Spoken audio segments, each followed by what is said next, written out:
come get ready with me as an epileptic who's about to go watch the Spider-Man movie. Yeah, you heard that right. Yeah. So if you're wondering why I'm reacting the way that I am, there is supposed to be significant flashing lights, but I do not want to just be behind when my loved ones do something. That's just like dumb. People are gonna have like different opinions on this, like, oh my gosh, like, you're endangering your health. So I get what you're saying. I'm not gonna tell you you're wrong, because you're not. And if you don't like feel comfortable like doing that, don't do it. Queen, king, person, don't do it if you don't feel comfortable. But I'm gonna make some accommodations so that I do feel comfortable. And we're gonna prepare for the worst case scenario. So yes, so this is a little education moment. So only around 3% of people do have photosensitive epilepsy. So my diagnosis is extremely new. Not going to be sharing when that was, but my epilepsy diagnosis was not the most old thing that I have. And with that, some people don't get triggered by flashing lights, okay? Some people do not. However, I fall into the group that does. So, you kind of have to work around that a little bit, which is fine. It's doable, okay? It's so doable. I've gone to events in the past that were, like, straight up strobe awfulness.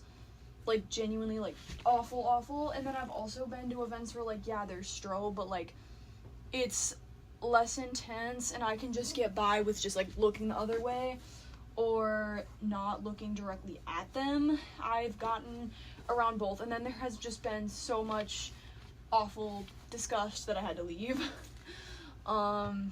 So I've experienced both, forgive me, sets of hell. And I'm gonna tell you, there are definitely things that can be done to minimize the effects. Yeah, you heard that. I get really irritated when I get told, like, no, you can't do that, or that's not safe for your epilepsy. Girl, half these people don't even know how to spell epilepsy. So I really don't like when people try and tell me what is safe for me. Like, no, you do not get to do that. I am just going to wear, so where I am, it is kind of cold and rainy, which is stupid. I'm on vacay. Why is it cold and rainy? But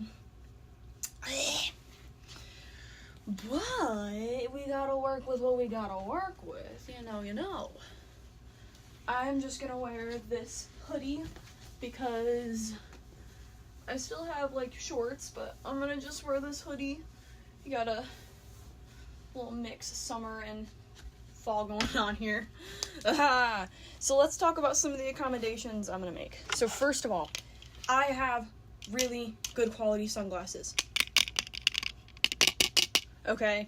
Now these are specifically designed for strobe protection, okay? It's kind of an investment, but it is such a worthy one if you are epileptic, because holy freaking crap. Okay? It just is. It's a worthy investment, okay? Now, some people say that you shouldn't, like, have dark sunglasses because it'll actually, like, dilate your eyes when you're, like, looking at the screen. So much conflicting advice, girl. Just wear the sunglasses, and look away if it gets bad. Yeah. But sunglasses. Now, we got my rescue meds. ASMR, we love that. I will not be sharing the name of my rescue medication. If you have epilepsy, you should already be prescribed one, so that's not really necessary information. Oh, okay, this is kind of broken, but no, it's fine. Also, when you're prescribed your rescue meds, you should be given more than just one container of that medication so other people can have it who are with you. So if you do not have a place to put it, you should have a loved one carry that.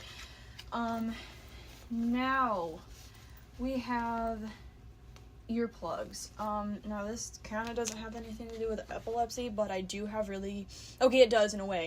I have very severe anxiety, and loud noises really trigger me. I get full-on panic attacks, like on the floor, can't move, breathing really heavy, hyperventilation trigger, oh my gosh, hyperventilation triggers my seizures. So these are epilepsy coded, you know, just not directly. It's really more for anxiety. However, that does kind of go hand in hand with my epilepsy. Yeah. I'm bringing lots of water, because obviously dehydration can trigger seizures. So I have water. I'm debating on if I'm going to bring my, actually we don't need to talk about that online. But yeah, so really, sunglasses, rescue meds, and earplugs. Now, another thing that's really important, I'm going to let the movie theater staff know that I am epileptic, because sometimes they do put like you in a different seat if like that's a really big concern. I am gonna get a seat more in the back, so I don't think I'll have to really worry about that as much. But if you're a solo traveler, definitely let the movie theater staff know, especially if you're by yourself, but I will not be. So yeah. I am relaxing before the movie, so I will be able to lower my anxiety, therefore raising my seizure threshold.